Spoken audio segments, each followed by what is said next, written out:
Il y a un pays francophone ici en Afrique. Leur chef d'État va se coucher et il ne va pas se réveiller. Amen. Ce président n'est pas aimé. Il y a une certaine catégorie. Et l'Esprit de Dieu And the Spirit of God a commencé à me parler sur quelque chose. Et ce que je vois, and what I see je vois des personnes en train de comploter dans le monde spirituel afin de le déstabiliser, to destroy him, afin de le détruire to destroy et him, afin de le tuer. and Dieu est en train de me parler d'un président. Je vois le président de la Côte d'Ivoire. Président ivoirien. Oh, Alassane. Je vois le président ivoirien. C'est comme un AVC. Je le vois comme paralysé. C'est comme un AVC qui l'a touché. Je vois ce président paralysé. Je vois vraiment, c'est une crise. C'est-à-dire, c'est comme s'il a piqué une crise. Il est paralysé. C'est comme un AVC qui vient sur lui. Et je voyais aussi le sang qui était en train de couler à la tête de la nation. Au niveau de la présidence, il se pourrait qu'il y ait encore certaines personnalités qui vont commencer à partir comme ça. À partir. Et là, je parle sur la Côte d'Ivoire. And I'll come after you. Comment le pays sera après vous? How will the nation be after Il faut you? le faire maintenant. Yep. Car des départs brusques, For sudden departures, sans préparation de la génération future, without preparation of the future generation, va engendrer des périodes de retard et de confusion pour 2023. Cette nation, après vos départs, vous ratez le temps de 2022 pour avoir cette discussion. Certains partiront malheureusement. some will unfortunately go. Et après ce départ, ça va laisser au désordre. And after this departure, Sur la Côte d'Ivoire, parce que Dieu veut commencer un nouveau mouvement du réveil, mais Dieu veut aussi susciter une nouvelle génération politique en Côte d'Ivoire, parce que c'est qu'on va voir en Côte d'Ivoire beaucoup de grandes autorités mourir, comme partir au fait, mourir au fait. Mais je veux de façon solennelle adresser ce message au président de la République, son Excellence Monsieur Alassane Ouattara.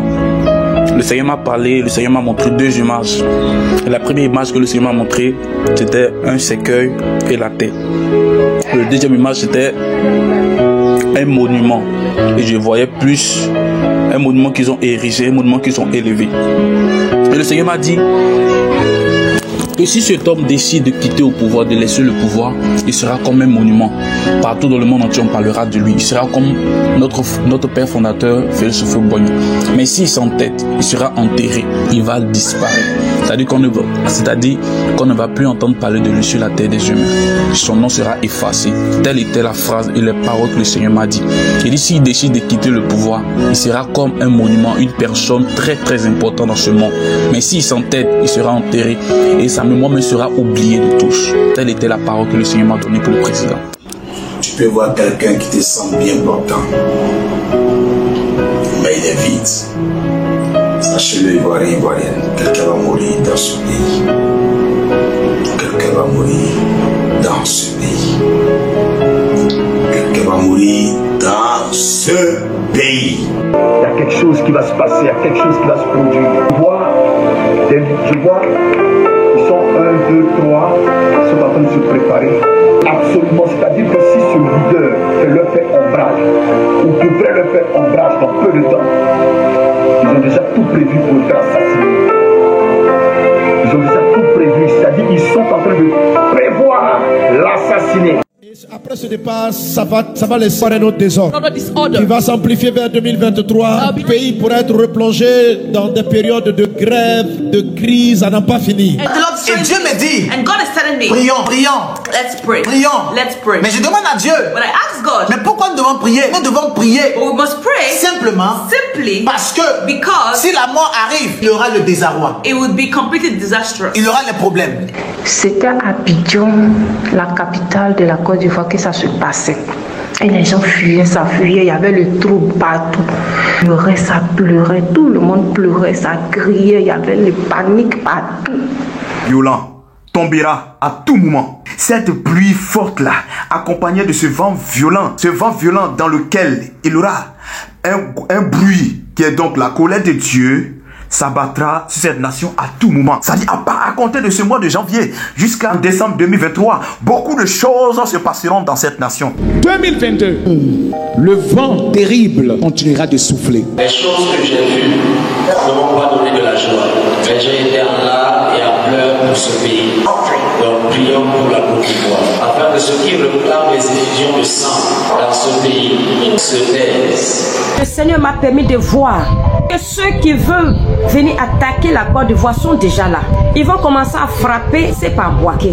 Chers frères, essayez de me montrer une guerre qui se préparait, qui n'avait rien à voir avec les civils. Je voyais une armée de barbares, une armée de rebelles, alléluia, qui se sont préparés, mais ces gens sont cruels, vous dit la vérité. Les gens aguerris à la guerre, je ne sais pas s'ils étaient drogués. Frère, ce serait une guerre entre deux armées. Et la cible, pour déstabiliser, ils avaient une seule mission. Ils voulaient déstabiliser l'armée qui était de renverser ce pouvoir en place. Il m'a dit, il faudrait que tu pries pour le pays d'Israël. Il dit qu'il va y avoir un vent qui va secouer. Vous allez voir beaucoup de chamboulements dans les pays d'Israël. En étant secoué, c'est pour des changements brutaux de beaucoup de choses. Je me montre encore une autre déchéance qui va arriver, le coup d'État.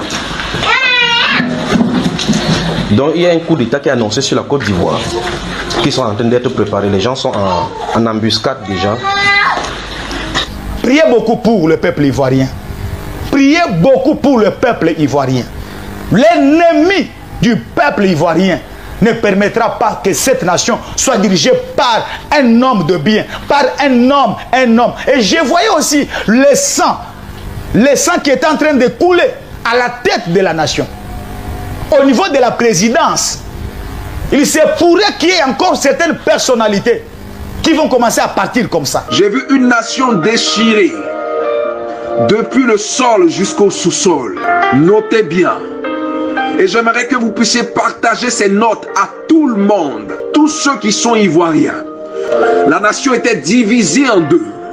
Tout le monde était surpris. C'était un jour bien ensoleillé, mais un jour qui fut après un jour de ténèbres. J'ai vu le palais présidentiel être aussi divisé en deux. Je ne sais pas ce que c'est. Dans cette nation, plusieurs femmes seront veuves. Et plus les corps habillés vont mourir, il y aura plusieurs hommes qui mourront. Le premier songe que j'ai eu en cette nuit, c'était sur la Côte d'Ivoire, en la nuit du 16 janvier 2022. Le Seigneur m'a montré qu'il y aura un tsunami en Côte d'Ivoire. Concernant les zones, vous devez prendre vos dispositions concernant les zones qui sont à risque. Il y a Grand Bassam, ça qui est inévitable. Je crois, il y a Port-Boué également, où il y a la mer. Il y a Grand Bassam où il y a la mer. Je crois, il y a Gonzac aussi, où il y a la mer. Et d'autres villes de la Côte d'Ivoire où il y a la mer.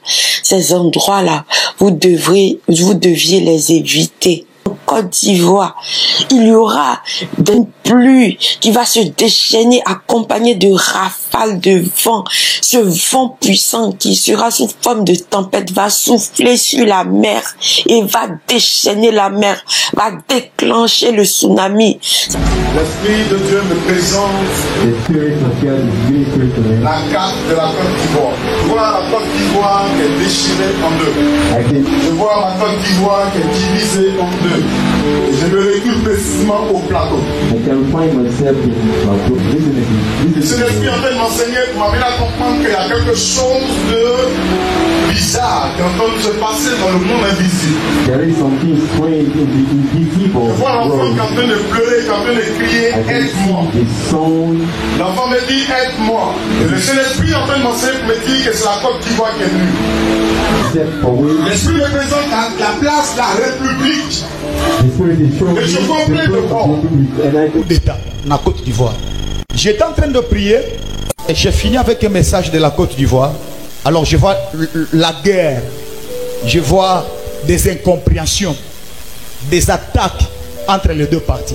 Notre peuple, le peuple de Côte d'Ivoire. Il y a quelques mois de cela, nous vous avions annoncé le projet funeste du monde des ténèbres concernant notre pays sur le plan politique. Nous avons fait mention des enlèvements et nous avons fait mention de l'avènement d'un nouvel ordre politique qui ne serait pas dans le plan divin. Dans ce message, nous avions également indiqué que le mois d'avril serait un mois, si rien n'est fait, ce serait un mois dans lequel nous allions voir les premiers signes de ce nouvel ordre. Avril n'est pas encore arrivé, nous avons encore le temps. Et je félicite tous ceux qui sont à la brèche et qui ont entendu notre appel l'année dernière et qui ont prié jusqu'en fin décembre. Mais mes bien-aimés, nous ne devions pas arrêter la prière. jusqu'à ce que la victoire soit totale. Parce que le prophète que je suis, je parle. Ce que je te dis, c'est cela. Ne manque point d'arriver. C'est pour nous informer. Si je te dis que quelque chose est en train de se manifester au niveau du nord de la Côte d'Ivoire, c'est que la chose est en train de se manifester. Et ce que nous avons vu n'est rien comparé aux choses qui sont en train de se préparer. Je dis la vérité. Il y a quelque chose que les gens sont en train de préparer dans le secret. Voilà pourquoi ce soir, je prends la peine de pouvoir te parler pour que nous puissions commencer à prier. Je pense que tout le monde a vu ça, ce qui se passe au niveau du nord de la Côte d'Ivoire. C'est ça, papa. Les enlèvements qui se passent, même c'est passé, je pense, sur la RFI et tout ça, tous les médias ont parlé. Mais avant que la chose n'arrive, le prophète que je suis, j'ai pris le temps d'annoncer cela. Amen. Amen. Pareil comme l'Ukraine. Vous savez tout ce qui est en train de se passer au niveau de l'Ukraine. L'Ukraine et la Russie qui sont au bord de la guerre. Vérité. J'avais annoncé cela il y a au moins 2 mois ou 1 mois de cela sur l'Ukraine. Qui s'en souvient quand je parlais de l'Ukraine? Jusqu'en avril. D'ailleurs, je voudrais demander aux uns aux autres que dans la nuit du 31 mars de cette année, 31 mars prochain, il serait indiqué que des autels de prière soient levés en faveur de notre nation. À partir du mois d'avril 2022, si nous n'arrivons pas à prier suffisamment pour renverser les desseins du diable, nous allons commencer à assister à un autre phénomène, à un renforcement d'un système, et ça sera difficile pour nous de nous en sortir. Et il me dit ensuite, priez pour la Côte d'Ivoire et la RDC, car ces 2 pays sont les pays qui sont la cible de ces esprits assoiffés du sang humain. Et puis il termine en me disant que l'Église se lève dans la prière pour ces 2 nations. Alléluia. Et cela va surprendre. Tu comprends? Cela va surprendre le peuple ivoirien. Le peuple ivoirien sera surpris de ce jugement-là. Et puis, beaucoup de personnes prophétisent en disant que Dieu va prononcer son jugement sur le gouvernement ivoirien. C'est vrai. Dieu prononce son jugement sur qui il veut. Mais ce n'est pas seulement sur le gouvernement. Dans son église, va prononcer son jugement. Parce qu'aujourd'hui, l'église est souillée. Je vous dis la vérité. L'église sera sans pitié lorsque ce jugement va s'abattre sur la Côte d'Ivoire. Et ce ne sera pas un jugement d'homme, mais ce sera un jugement qui vient de Dieu directement. Ivoirien, Ivoirienne qui m'entend, Dieu t'interpelle, Dieu t'appelle à la repentance. Abandonne tes mauvaises œuvres, repens-toi sincèrement afin que tu puisses échapper. Ne dis pas que lorsqu'il aura un petit bruit de guerre, en même temps je vais fuir avec toute ma famille. Écoute, quand Dieu veut prononcer un jugement sur une personne, toi-même tu ne vas même pas t'en rendre compte, le jugement va s'abattre sur toi. Et Dieu me dit encore, je n'écouterai pas les prières des chrétiens pendant cette guerre, car ce seront des prières hypocrites. Ces prières qui se feront dans cette période de guerre seront des prières hypocrites aux yeux de Dieu, parce qu'il a donné assez de temps pour se repentir en les avertissant de son jugement. Mais ils ne se sont pas repentis et leurs cœurs sont loin de lui. Coup d'État dans la Côte d'Ivoire. J'étais en train de prier et j'ai fini avec un message de la Côte d'Ivoire. Je m'étais réveillé à 4 h du matin pour prier le Seigneur. Et aux environs de 6 h, je me suis proprement allongé. Et lorsque je me suis allongé, je ne dormais pas. L'Esprit du Seigneur m'a enlevé et je me suis retrouvé devant l'université Nangui à Brogoua. Et c'est comme si l'Esprit du Seigneur était en train de me montrer une vidéo. C'est comme si je regardais des scènes qui se produisaient dans une télé. Et les images que j'étais en train de voir étaient fortes, étaient frappantes dans mon esprit. Je voyais 2 camps. 2 camps au sein de la nation ivoirienne qui étaient en train de se battre, qui étaient en train de se chamailler, qui étaient en train de se disputer, de se frapper, de se lapider. Ce que je voyais était tellement fort dans mon esprit. Et c'est là que l'Esprit du Seigneur va me dire qu'il y a un vent fort qui va souffler sur cette nation ivoirienne. De prière, tu vas prier, tu vas te soulever de la nation à la Côte d'Ivoire. Tu vas prier, tu vas dire à Dieu que le mois d'avril qui va commencer soit un bon mois pour notre nation. Que tout ce que Satan voudra faire contre cette nation, que les cheveux, les programmes n'arrivent pas au nom de Jésus, mais que Dieu étende sa main sur cette nation. Alors prie le Seigneur, prie le Seigneur, prie le Seigneur, prie le Seigneur, prie le Seigneur, prie le Seigneur, prie le Seigneur. Près d'une semaine, j'étais désemparé par rapport au sens que j'avais eu sur la nation. Et pendant la même semaine, je priais avec un homme de Dieu qui est au niveau du Cameroun, si je me trompe, entre Cameroun et Sénégal. Je l'ai exprimé mon chagrin, je l'ai exprimé la grande commission du Seigneur de la part de ma nation, la Côte d'Ivoire. Donc quand je lui ai dit, homme de Dieu, voici le sens que j'ai fait, il m'a dit que le dimanche, lorsqu'il était à l'église, il s'est rappelé du sens qu'il avait eu le samedi.